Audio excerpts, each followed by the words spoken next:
Luizelli fiton pafajësi në apel. Gjykata e Fierit e kishte dënuar me 1 vit burg për falsifikim. Gjykata e Apelit, Juridiksioni të Përgjithshëm Tiranë ka pranuar kërkesën ankimore të avokatëve Arber Hoxha dhe Dritan Metani dhe ka ndryshuar vendimin e gjykatës së shkallës së parë Fier në vendimin e Apelit. Luiz Elli dhe Fatmir Avdurrahmani janë shpallur të pafajshëm nga akuzat për falsifikim dokumentash, duke anuluar kështu dënimin e mëparshëm të shkallës së parë. Luiz Elli, i cili ishte dënuar me 1 vit burg për falsifikim dokumentash, ka marrë një vendim në favor të tij nga gjykata e Apelit, e cila ka hedhur poshtë akuzat dhe ka ndryshuar tërësisht dënimin. Ky vendim është një hap i rëndësishëm për ata që ndodhen në akuzat të tilla dhe tregon rëndësinë e procedurave ankimore, ku gjykata mund të rishikojë dhe ndryshojë vendimin përfundimtar duke marrë parasysh provat dhe argumentet e reja që mund të paraqiten.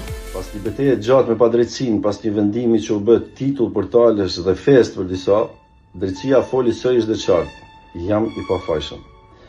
Gjykata e Apelit argëzoi atë vendim absurd që më dënoi me 1 vit burg, jo sepse më dha një favor, por sepse pa të vërtetën. Një vërtetë që shumë nuk e kërkuan kurrë, sepse nuk i interesonte drejtësia apo shkatrimi. Ndërsa unë luftoja për të mbrojtur emrin, jetën dhe të ardhmen time, kishte njerëz që qeshnin, kishte sy që ndriçonin nga lajmi i dënimit tim. Madje do thoshin e mori atë që e meriton. Pikërisht sot ndoshta është koha që këta njerëz ta ulin kokën, jo nga frika, por nga vërteta. Sepse kur dëmton një njeri pafajshëm, nuk fiton as drejtësia as morali, por veç urrëtia. Faleminderit drejtësisë që foli, faleminderit jetës që më dha durimin, faleminderit atyre që besuan pas sa unë pafajësinë time. Faleminderit gjithëve. Fjala pafajësi nuk është thjesht një vendim, është dinjitet.